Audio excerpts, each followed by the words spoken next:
Sir यहाँ से एक बहुत इंपॉर्टेंट क्वेश्चन मैं पूछूंगी। जब हम एक दूसरा पार्टनर सीख करते हैं, बहुत से लोग ऐसे कहते हैं कि दूसरा पार्टनर हमारा एकदम ऑपोजिट होता है, जो लाइक अ जिक्सॉ पजल हमें कंप्लीट करता है। कुछ लोग ये समझते हैं कि सामने वाला हमारा मिरर होता है, एग्जैक्टली इंटरनली हमारी एनर्जी जैसी है वो वैसा ही होता है। इसीलिए कहते हैं सोलमेट्स। तुम्हारी और मेरी लाइफ जर्नी बहुत सेम है, हमारी सोच सेम है, हमारा दुनिया को देखने का नज़रिया सेम है।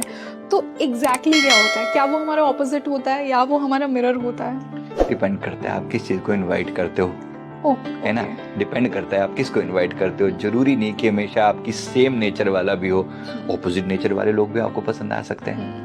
क्वाइट पॉसिबल ना।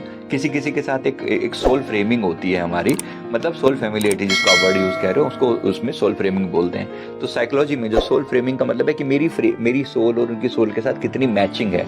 तो कहीं ना कहीं आपका पैटर्न और उस सामने वाले व्यक्ति का पैटर्न कितना सेम है, आप उसके बेसिस पे देखते हो ये व्यक्ति कितना सेंसिटिव है, इसकी एनर्जी कितनी पॉजिटिव है, इसकी एनर्जी किस लेवल पर है, आप दोनों के कौन कौन से इंटरेस्ट हैं जो सेम है। कई बार हम एक साइकोलॉजिकल मैचिंग टेस्ट करते हैं लोगों की शादी से पहले। लोग आके जैसे अपनी मैचिंग करने लगते हैं ना, तो एक साइकोलॉजिकल मैचिंग टेस्ट करते हैं हम उन लोगों का, है ना। तो उसमें हमने देखा है कि जब साइकोलॉजिकल मैचिंग में दोनों बातें आती हैं, एक पैटर्न और एक एंटी पैटर्न। ओके। पैटर्न का मतलब यही है कि कोई ऐसा व्यक्ति जो आपको चाहिए जिसमें बहुत सारी बातें हो जो बिल्कुल मैचिंग हो।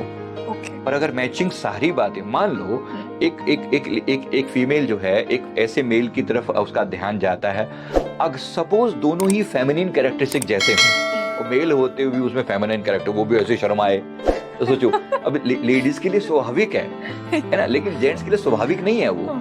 तो वो बिल्कुल एकदम ऑपोजिट हो जाएगा ना कि ये कैसा बंदा है यार, ये कहीं मतलब ये कुछ और ही लगेगा फिर लोगों को।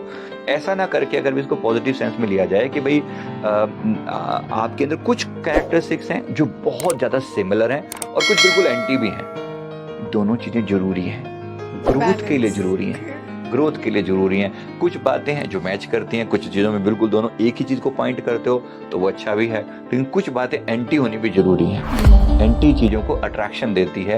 यस। और ये भी जरूरी है कि एक खलील जिब्रान से किसी ने पूछा कि पति और पत्नी के बीच में कितना सामंजस्य, कैसा बैलेंस होना चाहिए। उन्होंने कहा कि एक छत के नीचे दो पिलर होते हैं ना, बस वैसे ही। जैसे मान लो एक मंदिर है, मंदिर में दो पिलर सपोर्ट के लिए खड़े होते हैं, है ना, एक ऊपर एक नीचे गर्भगृह है, उसके ऊपर एक वो खड़ा हुआ छत है। तो उसके में अब पिलर के बीच में डिस्टेंस कितनी होनी चाहिए, ना बहुत नजदीक और ना बहुत दूर जी। है ना। दोनों एक बैलेंस है ना, ये फिलोसफर्स खलील जिब्रान, है ना, बैलेंस है ना बिल्कुल।